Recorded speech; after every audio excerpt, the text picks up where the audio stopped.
We got a package in. I wonder what it is. Bum, ba-da-dum, ba-dum, bum, bum, ba-da-dum. What do we got here?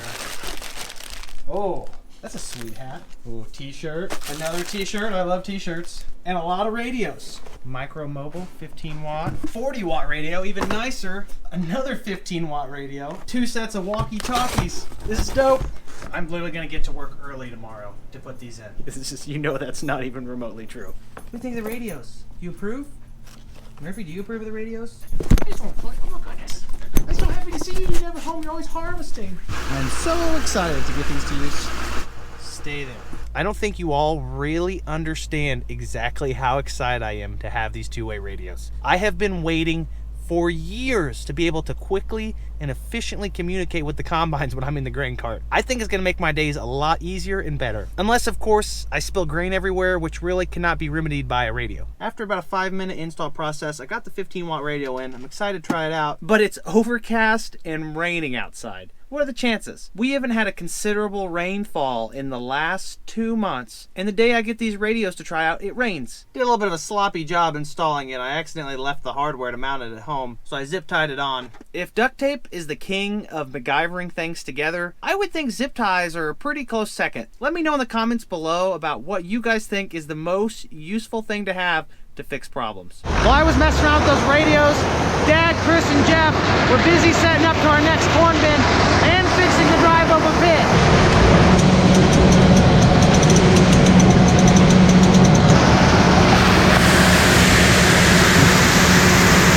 I don't actually have enough layers on this morning. It's like 40 degrees outside. After 80 degrees yesterday, this feels horrible.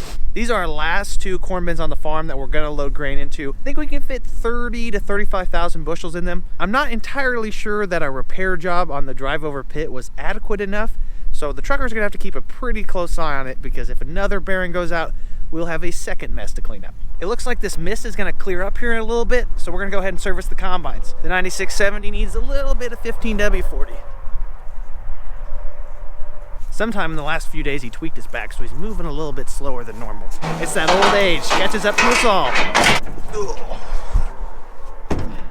It's using a little bit of oil. Not a lot, but we should top it off. Clean that off just to be careful.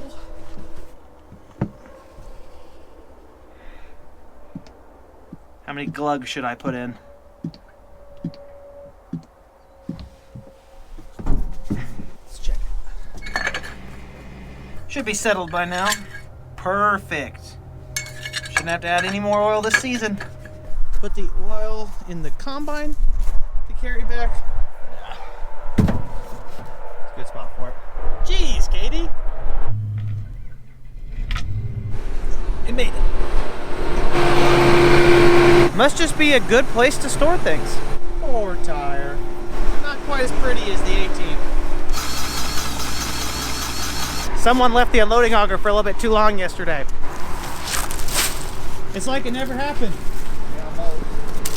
Greasing goes a lot faster when you have 2 people. Who would have guessed?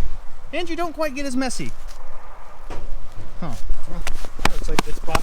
It's a little after 1 p.m. and we're back in action. We had to wait for the moisture to get off the corn a tiny bit so it wouldn't head shell. Because of the intense slope of this farm, we have to be really careful with the combines, especially as they get full with grain. You hit one of these big terraces or washes out in this field and you'll spill 50 bushels off the top pretty easy. Not a lot of good opportunities out here to unload on the go, but as a cart man, I can at least help them on the other end of the field and take it back to the truck. I'm gonna find a nice spot over here at park, that way you can dump on me.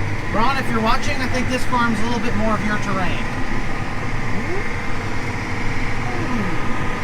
I would say that this is the biggest terrace on our farm, or at least the biggest farmable terrace. Holds a lot of water, which explains why all the corn's dead. Don't worry, full combine, I'm approaching at full speed to empty the tank. Don't even have to guess what we're doing next. They just told me over these very convenient radios. Thanks, Midland, USA. Yes, take it to the pond. Everyone mark this day in the history books. It is the first time we've moved fields and I knew immediately what we were doing. Is that an old oil well or a trebuchet? Maybe it's both? There's a reason I'm a farmer and not an engineer. When you park in the bottom of a drainage ditch like this, really rolling the dice. With our track record so far this season on flat tires, probably wasn't the best idea. This is one of those fidget spinners all the kids like. It's like so satisfying. Sir, lime guy pulled out in front of me. Any good guesses where we're liming at? Any at all? No hints. Where is the lime being spread? Somewhere in that area over there. The yields this year are so strange. I just can't really wrap my mind around it. All of our ground that we would consider our best year in and year out is our worst. And all of our ground that we would consider our worst is yielding the best. This is what I would consider one of our worst fields. And look at the ears. All of them. Massive ears. All of this more marginal ground really struggles when it comes to moisture. However, it seems to do a little bit better versus our darker ground when there's too much moisture during the growing season. I'm really not sure what kind of conclusions we should draw. Is it a water issue? Probably. Was it a nitrogen issue? Maybe. Was it a stand issue? I don't think so. Really, the only thing we can do is look at our yield monitors, compare soil types, and maybe topography to gather what we can do next year with the information from this year to further better our operation. A lot of times you can do everything right, everything similar on two fields down the road from each other, and they'll yield differently based on the microclimate within that field. Our highly productive ground is yielding anywhere from 200 to 220, where our more marginal ground's going anywhere from 215 to 230. When you consider the differences on those farms, you'd be really surprised. That's a big difference. Andy, can I make it? If you start to hear it run off the front, don't slam on the brakes. That's a lot of corn.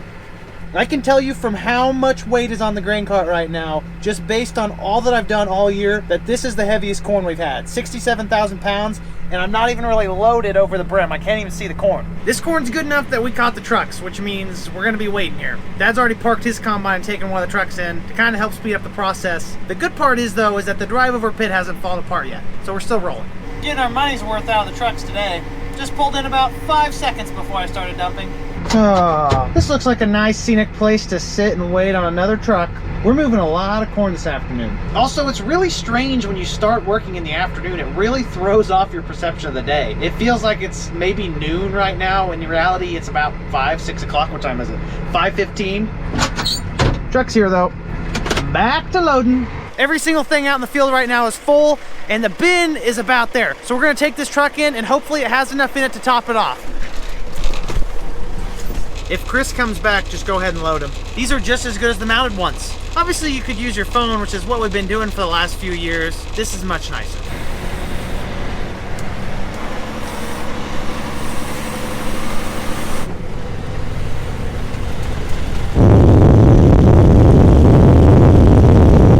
The bin is in fact full. And it's golden hour. Using electrical wire to secure this one down. It's an interesting choice for Marty. Hopefully the auger doesn't fall on me.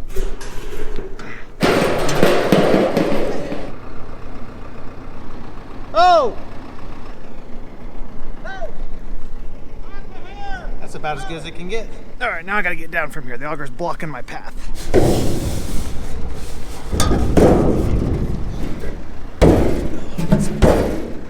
Oh, the chilly embrace of a cold grain bin roof. Set up the last corn bin of the season. Hey, it's too early for you guys. Lights off, off. Back to the grain cart. A little bit of a mountain of grain on top of the cart right now. Better get that done. And I got a combine waiting. I could run super late without my lights on, except for the fact that these screens are so bright. There are settings on here to adjust it, but it's just easier to go ahead and bite the bullet. Much better. Got all the corn in this field picked, but we're just trying to get it off the combines. That way we can move to another field. Another truck just showed up, so that should alleviate the problem a little bit. Switching bins and the high-yielding corn together is giving us a little bit of a bottleneck here at the end. I need to clean my windows. Probably should be courteous and at least turn my lights down a little bit. If we'd started at our normal time, somewhere around 8-ish this morning, it's only really about 2 o'clock in the afternoon by harvesting terms. In reality, it's quitting time, or at least moving to the next field and quitting time. What's the plan? Got them off right there, and then you go down, I'll take the semi in. That's what I like to hear. These radios have made my day so much easier. Quicker communication, less guesswork, you name it. I'm not necessarily saying that I'd put it on the same level as auto track guidance for the amount of fatigue it reduces, but it does definitely aid in making your day easier. After everything cools off, we're shutting down. I think we're gonna roll this into part 2. See you guys tomorrow. Oh, I should probably tarp the truck. Not as fun being the car guy when you're the guy who has to tarp it. It is so cold this morning. I finally had to put on multiple layers. I'm off to a rough start this morning, having a little bit of issues with the most important gadget in modern day society, my cell phone. It won't charge. I'm lucky that I even got up for work on time. This is also my alarm clock. I think if I position it just right on here, it should charge. If that doesn't work, oh man, I don't know. I might have to order some new phone parts and replace them. Kind of a sketchy job, but might have to be done. I started to drive away and I realized I was forgetting something.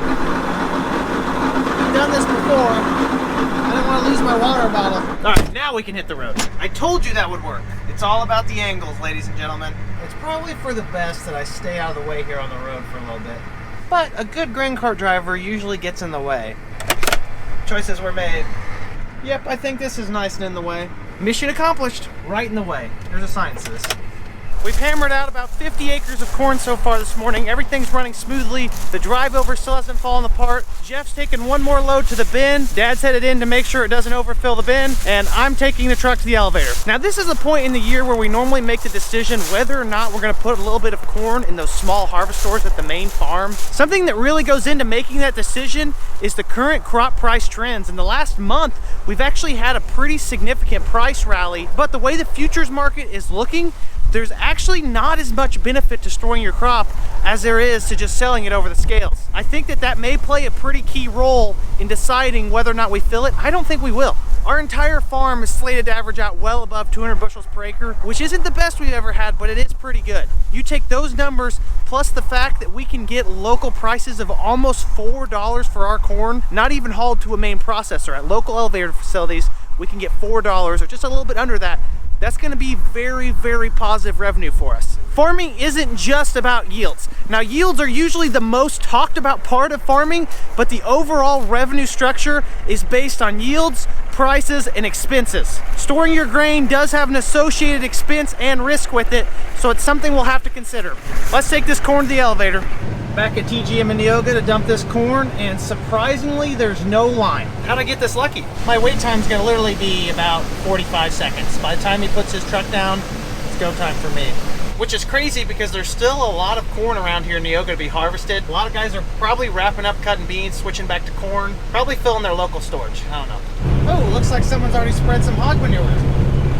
Oh, I think I got some in my mouth. Ugh. I wasn't brave enough to eat my Chipotle burrito and drive, even though International designed this truck specifically with a burrito holder.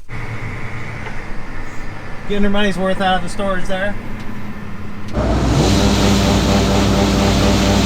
Whoa, whoa, whoa, whoa. Plot twist, the combine was too full and the cart was too full to unload at the right angle to be able to dump enough off to make a difference. So I'm loading the truck and heading back over. It'd be nice to have a camera up there for the combine operator to be able to see exactly how full they are. The grain tank full sensor is kind of misleading at times. Looks like there was a meeting of the minds, or at least the combine minds. Let's see how this unfolds here. Katie's got like 6 or 7 bushel on top of her cab. You're doing a good job.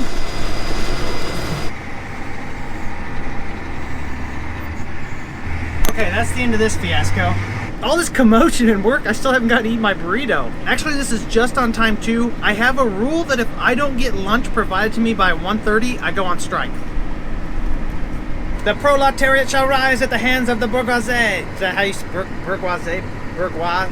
I don't know, I've been watching documentaries on YouTube all day. Most people would fear eating a burrito in a tractor. Me though, I'm actually very talented at doing it. I don't ever make a mess. You saw nothing. It was bugging me, so I looked it up. It's pronounced bourgeoisie. I don't even know what I said earlier, but it was probably wrong. We caught the truck, so Dad's gonna go ahead and take this semi to the elevator. He's moving a little slow today. He kind of tweaked his back on something, so I'm surprised he's been doing as much work as he has. I'm gonna tarp this for him.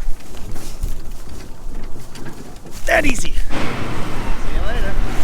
You know what that means. Another one done. Ah, the sweet bliss of another field finished. Wonder what we're doing next. I got a long trek to the next field, and by long trek I mean right across the road. Perfect load. Sometimes I'm really nice and tarp them, but I'm not feeling that generous today. No, now I feel guilty. I should probably go tarp that truck for Jeff. Where did this dirt come from? I promise you I did not put that on my face on purpose. I just shouldn't have said anything about it at all, and I wouldn't have felt guilty. I'm a kind and compassionate king. We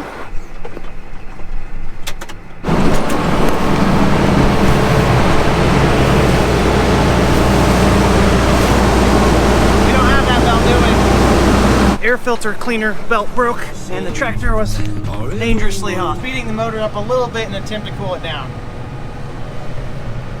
Man, I was just getting excited because we were gonna get done soon, but not tonight. That's the way these things go. We're gonna be replacing a belt. What day is today?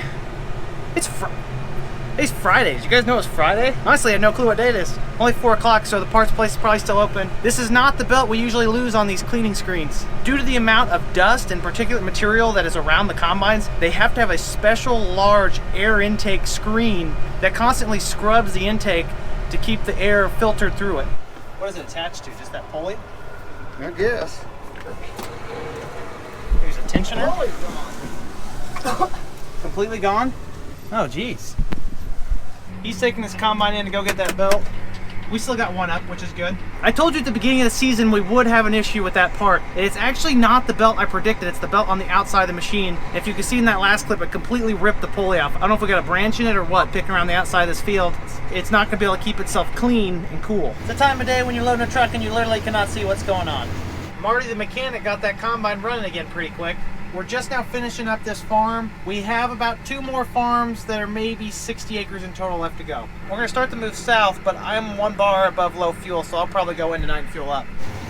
I couldn't even make this up if I tried. The combines went south and I'm going north to get some fuel. Oh, I haven't had this tractor home in a while. As a matter of fact, I don't think I've refueled it in like a week. Kind of explains why it's low. Play the wet noodle game. That was easy. No good way to do this with one hand. Oh, wait. You're resting on my shoulder for the shot. Needless to say, I've got a career in videography. All 3 of our 9460Rs haven't been in the same place in a long time. You think they missed each other? Taking a while. Cleaning up at the last bin side of the year. It's a good feeling. We got about 60 acres of corn more to harvest. We'll get it tomorrow.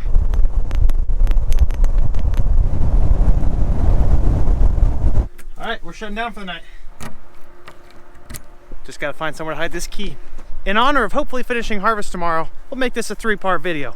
See you guys in the next one. And we're back in action this morning. The combines are just getting rolling this morning down by Lake Mattoon, which is probably 10 miles to the south of where we are right now. Once I get the grain cart tractor warmed up, we're gonna head that way. I'm starting to get that end of corn harvest excitement though. If nothing goes wrong, and that's a pretty big if for us, we will finish corn harvest today. Let's go. Let's end this journey. Can you tell that we're by the lake now?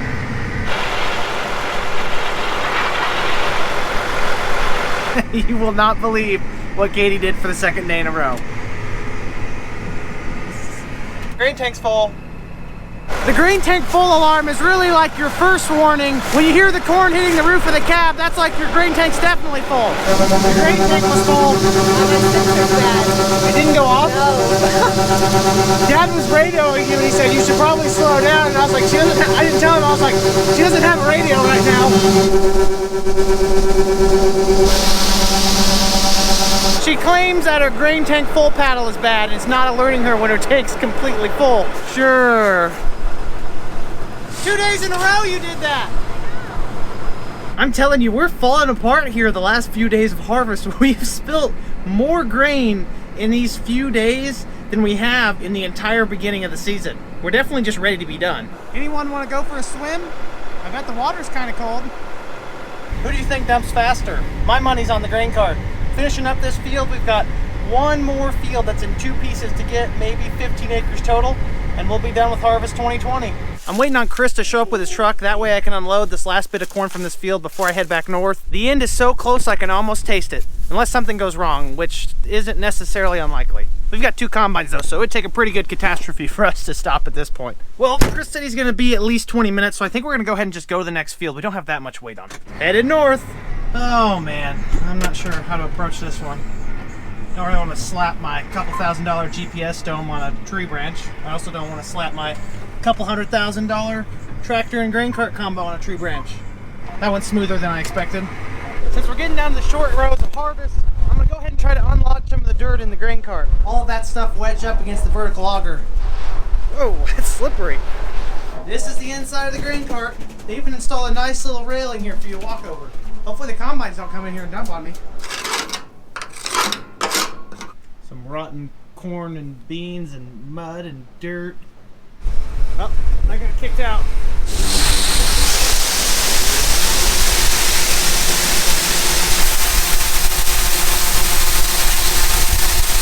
Thankfully, I got out of there just in time. That probably would have hurt a little bit, or at least covered me in corn. This will probably be the last full grain cart I have of the season. Yes, we did save the best for last. I'd classify this as too many combines in too tight of a space. That's why I'm all the way over here. That's all that we have left of Harvest 2020. He's definitely got another snap and roll coming off. I can hear it. There it is, the last corn fast of Harvest 2020.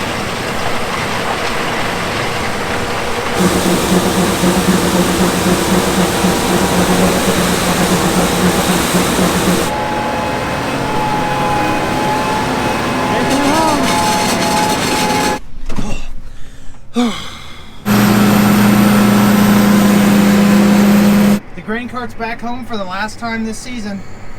She's gonna be here for a while. Dad moved one of the rippers out of the way. I'm gonna move the other one. We've got this hydrant right here. We're gonna go ahead and clean off the grain cart. That way we can unhook it and put it in the barn. This looks like a good spot for it.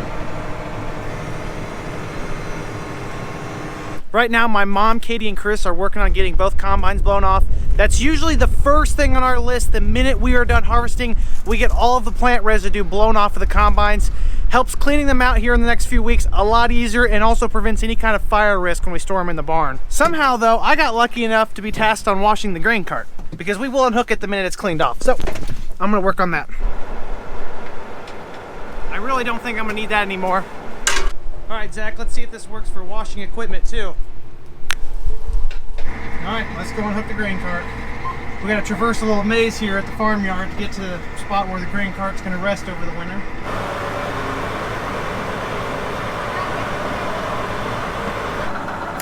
Won't be needing that anymore. Also won't be needing this backup truck. Free!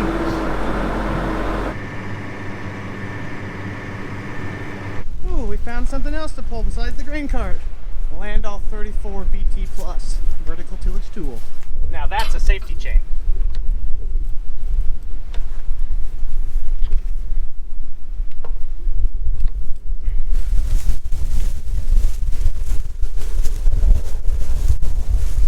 Working up a little bit of a dust bowl today. Right now we're considering making a little bit of a change in our tillage operations for this fall. We're thinking about reducing the amount of overall corn stalks that we work with those big rippers and do a little bit more of this vertical tillage to, one, help reduce our amount of fuel we use, and two, allow us to plant in soybeans much quicker in the spring without having to have another field cultivator tasked to work this ground.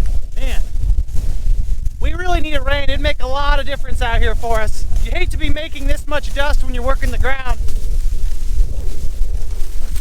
Pretty pleased with how deep we're working. I'd say we're getting at least 6 inches out of that. The question is there a financial benefit to be had to running those rippers very deep in the ground and turning the soil versus just doing a minimal tillage pass on top? For years though, we've always thought that that heavy deep tillage helped with our drainage. This year, it didn't really seem to make that much of a difference because we had a lot of water problems everywhere. It's tough to really say without any kind of good side-by-side replicable analytical data. Dad brought the tractor back home. It's all set the way we want it, but we really need a rain. I can't think of a harvest in my lifetime that's been this dry. Even though we're gonna be waiting on a good amount of moisture to really help smooth out the tillage process this fall, we can at least let out a collective sigh in regards to us being done with harvest. That is one of the best feelings in farming, is knowing that you've brought your entire crop in out of the fields to a safe place where you no longer have to worry about harvestability, weather conditions, and what have you. We're going to take it easy for the rest of the day to celebrate being done with harvest, hoping that we get a little bit of rainfall here in the next couple days. That's definitely enough farming for one episode. Like the video if you enjoyed it, subscribe if you want to see more, and comment if you have any questions. You know I love to talk about farming. Have a great day, everyone. Peace!